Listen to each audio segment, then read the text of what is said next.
I actually think psychopathing is it's a good exercise because I think it can let you in on what your competition is planning. Like, you know, that whole thing where you tear down your own company or your own products, like creative destruction. This is creative psychopathy. Yep. Yeah. Yep. Here's this guy is writing at LinkedIn. So this guy's actually a liberal. It's so interesting. He agrees with on this. He's building smarter cities, by the way. CEO of eStates. His name is Matthew Schneider. To think that BlackRock could own 60% of the single-family housing in the United States by 2030 should sincerely frighten you, and especially since they own 88% of the S&P 500. This sort of institutional tyranny is even more prevalent in commercial real estate, with the 99% of the population are losing control over the communities. Fractionalization, assets, and democratizing ownership is a stand against the corporate takeover that's happening underneath the surface. So he goes on to kind of pitch his thing about e-states and taking a stand against this. But here's a liberal talking about things that we conservatives are concerned about with BlackRock.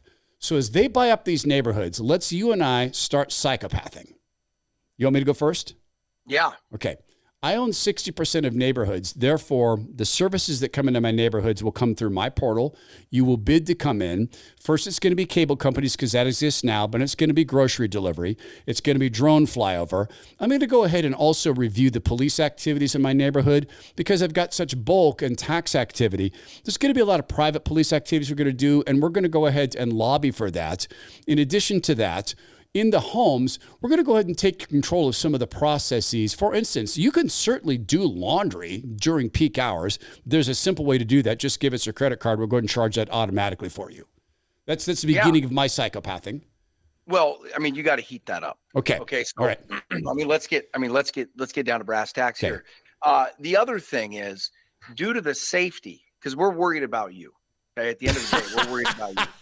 So we need you to purchase these upgraded CO2 and monoxide or carbon monoxide sensors. Now, yes, of course, we did just buy 65% of the stock and the only company that makes them because, you know, they've got the patents. But I can assure you that is in no way self-serving. we just want to look after you. Really, that's the number one goal. Oh, by the way, too, we've got very strict standards about your siding and the colors and all that kind of stuff. Yes. Okay. So we own all of the lumber and siding companies around you, but we promise we're not going to price gouge. Yeah. The reason we charge 25 to 30% more in this area is because we got to ship it here. You know, it's just, that's all it is. It's like a transportation fee. You know, when you buy your car, there's a transportation fee. That's all this is. Right. That's a good start. Right. Okay. So then there also are, like, I'm thinking about the web domain companies where you purchase a domain and it says, oh, do you not want us to tell spammers where you live? Well, then you can pay us for that. So then you could buy a unit, I guess, that doesn't have an ADU in the background, an additional dwelling unit that we're going to rent out. You could do that. There's a premium for that. I mean, it would be a couple grand a month that you would need to buy to pay. But then at that point, you have the privacy unit. Now, the fact that we're going to locate these ADUs in these neighborhoods where we also control entry to this, that has nothing to do with the fact that we're looking to do a hostile takeover of Airbnb and VRBO. We'd never do that, or just creating these units by scratch and by proxy of them being here. Just consider it's an added bonus being there.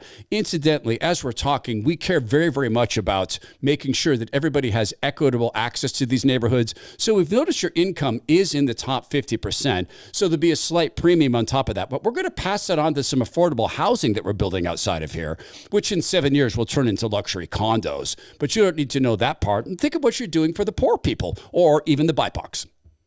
Well, the other thing that we're going to do, because we're looking out for you, is that if you buy an electric vehicle. Oh, yes. Okay, and we've even got a special charging port in your garage.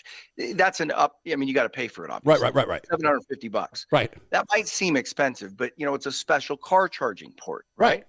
But if you do that, you realize that you get like a 3 to 5% reduction on your rent. Oh, okay, yes. Yeah, that's awesome. I'm in. Okay. So we're the biggest shareholder in Tesla. I get it. That's not why we're recommending this. Right. We're not. Right. We're looking out for you. We're looking out for the environment. The further you go down this road, you can actually, and it's funny that I haven't done this exercise before because you can really start to see why they're doing this. Oh my gosh, yes. You can monetize it so many different ways. Oh right? my gosh, yes. And look, I've said this, and they're going to do it. It's going to be, we at BlackRock take mis and disinformation very, very seriously. That's why we've created the BlackRock information portal for all the TVs in our neighborhood and connected devices. In this way, BlackRock is making sure that your family is not faced with mis or disinformation, which could cause you to make bad health decisions like taking vitamin D or even spending time outside.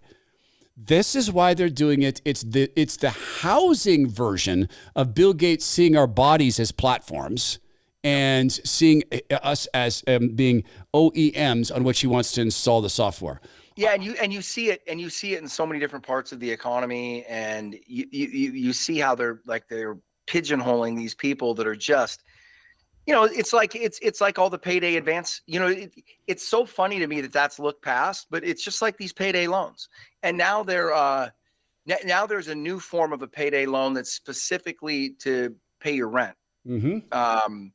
Right. And so you look at all this stuff and it's a trap.